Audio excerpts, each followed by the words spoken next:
Hi there. Now let's go over the seller's disclosure statement. It is part of the Michigan Seller's Disclosure Act that you do need to fill this out.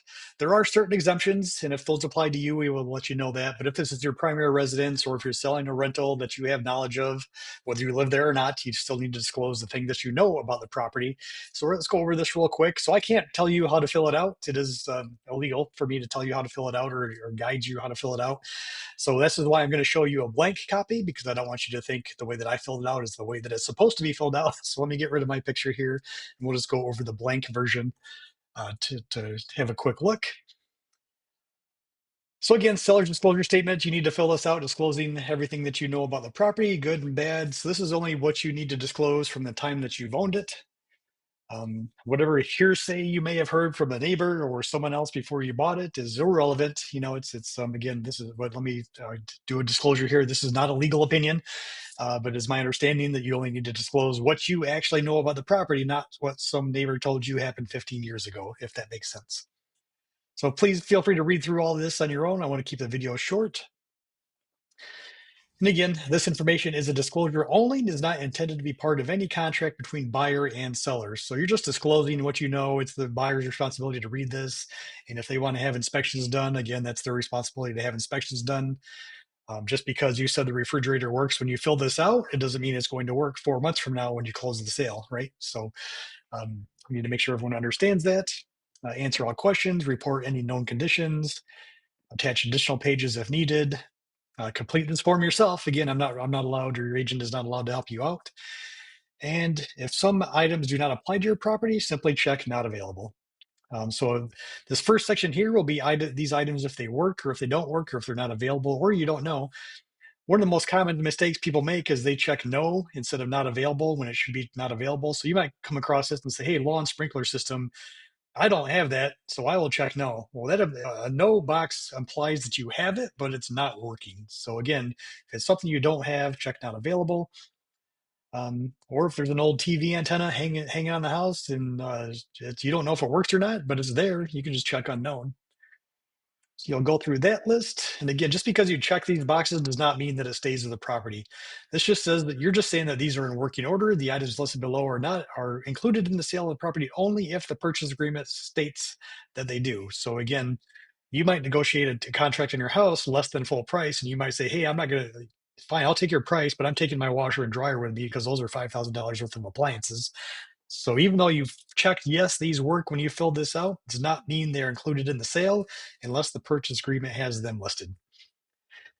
This bottom section, bottom of page 1, a basement crawl space. Has there been evidence of water? If yes, please explain. What type of insulation do you have?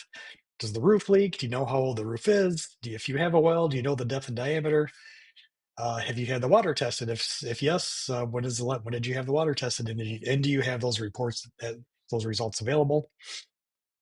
Again, you'll write the address again in the top of page 2.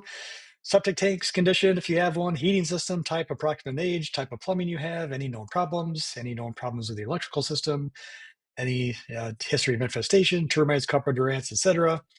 Any environmental problems that you're aware of, such as asbestos and radon and lead-based paint. Yes, no, or unknown. Flood insurance. Do you have flood insurance?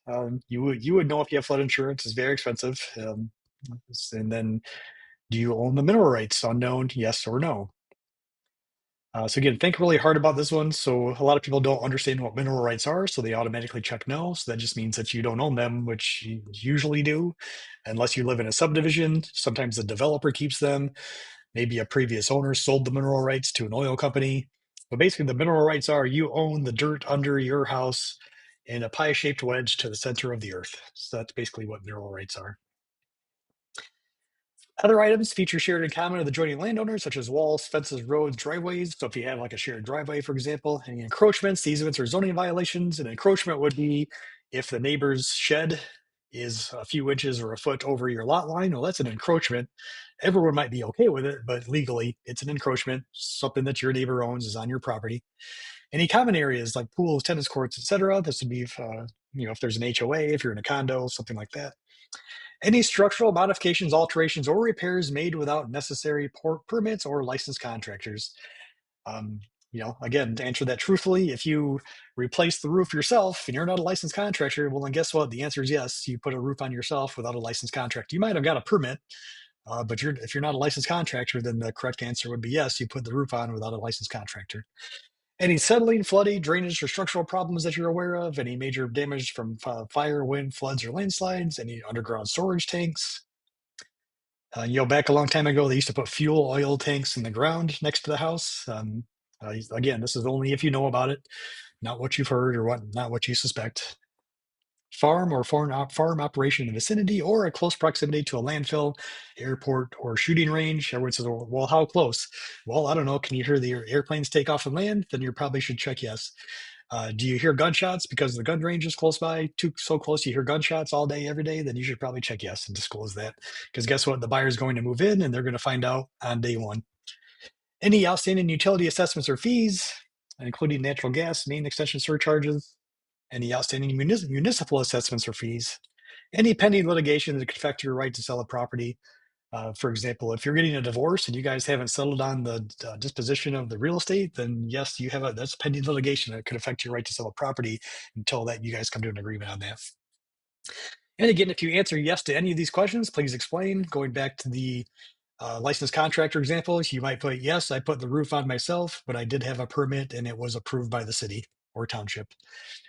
Seller has lived in the property from blank to blank. A month and year is fine. We don't need the exact day. And seller has owned the property since blank. So these things you think, well, these are the same thing. Well, it doesn't necessarily mean the same thing. You might have bought a property in 2015 as a rental, and you moved into it in 2020. So you might have owned it since 2015, but you only lived there since 2020. Again, these are the dates that you're disclosing information from. And that's really it. You can read through the rest of these disclosures here and then sign, and then the buyer reads it and signs it and agrees to it. And that is it for the seller's disclosure statement. If you have any questions on that, reach out to the agent on our team that you're working with or myself, and I'll be happy to answer those questions for you. Talk to you soon. Have a great day.